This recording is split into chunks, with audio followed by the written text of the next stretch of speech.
Uma morte na cruz. Palavras que soam como um ponto final, não é mesmo? Mas e se esse fim fosse, na verdade, o início de tudo?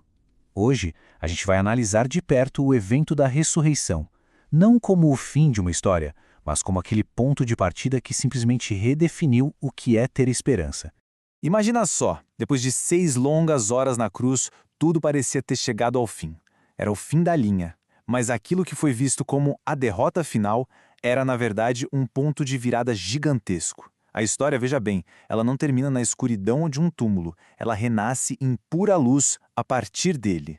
Então, vamos começar pelo momento da crucificação, mas olhando por um novo ângulo. E se aquilo não fosse uma derrota, mas um ato de soberania? O que isso quer dizer? Quer dizer que foi uma demonstração de controle, de propósito divino, mesmo no auge do sofrimento. Olha, essas palavras finais não são um grito de desespero de forma alguma. Elas são, na verdade, uma citação direta do Salmo 31, ou seja, uma declaração de confiança total. Jesus sabia exatamente o que estava fazendo, entregando seu espírito diretamente ao Pai, de forma voluntária. E este aqui é o ponto crucial de tudo. Como o autor Stephen Furtick bem aponta, Jesus não foi uma vítima passiva. Pelo contrário, ele foi o agente ativo em sua própria morte sacrificial. A vida dele não foi arrancada, ele a entregou.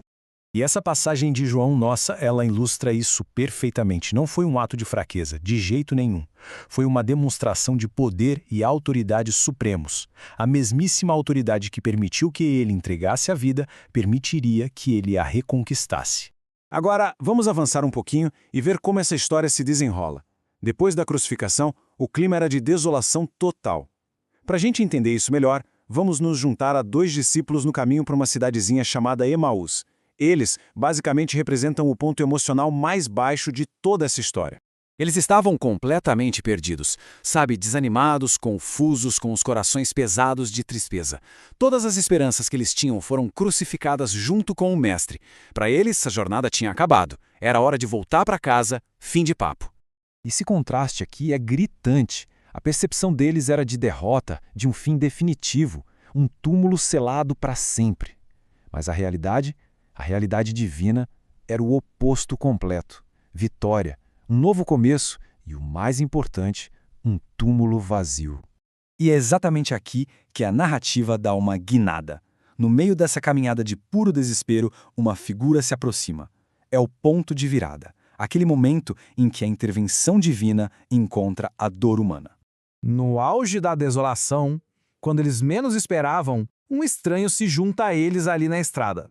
Ele começa a caminhar ao lado deles, compartilhando aquele mesmo passo, lento, pesado, da jornada. E então ele começa a falar, dando início a uma conversa que iria literalmente redefinir a realidade deles. A presença de Jesus ali, mesmo que eles não o reconhecessem, é uma lembrança poderosa dessa promessa. Sabe, os obstáculos podem até nublar a nossa percepção, mas eles nunca podem impedir a presença de Cristo. Ele caminha ao lado das pessoas mesmo quando elas não o veem. Ok, então, como Jesus os tirou da confusão e os levou para a clareza? Ele não fez um milagre espetacular ali na estrada, não. Ele os levou de volta à palavra. Ele usou as Escrituras para abrir os olhos deles. Nessas palavras, Jesus identifica os 2 principais problemas que os estavam segurando. Primeiro, a dificuldade de entender o plano de Deus e, segundo, a lentidão para crer nas promessas proféticas. Conhecimento sem fé, no fim das contas, é estéril. Conhecer a Cristo através das Escrituras não é um exercício acadêmico, sabe? É um processo que transforma. Primeiro, acende uma paixão, um desejo por mais. Depois, produz uma mudança real de vida, de perspectiva.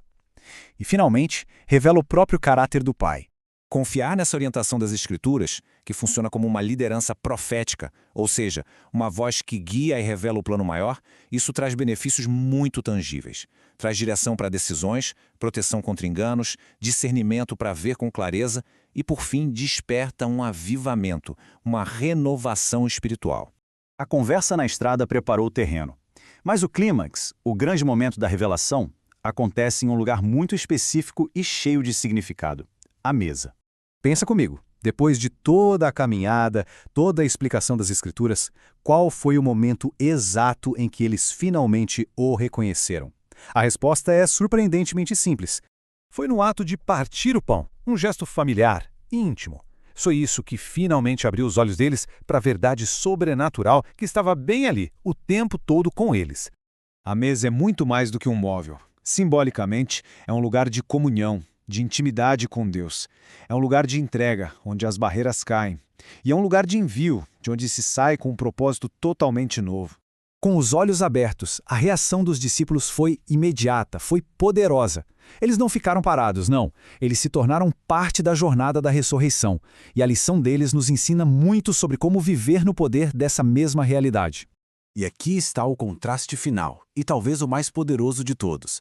Jesus morreu como o cordeiro sacrificial, submisso, humilde, mas ele ressuscitou como o leão de Judá, vitorioso e soberano. O sacrifício deu lugar ao poder eterno.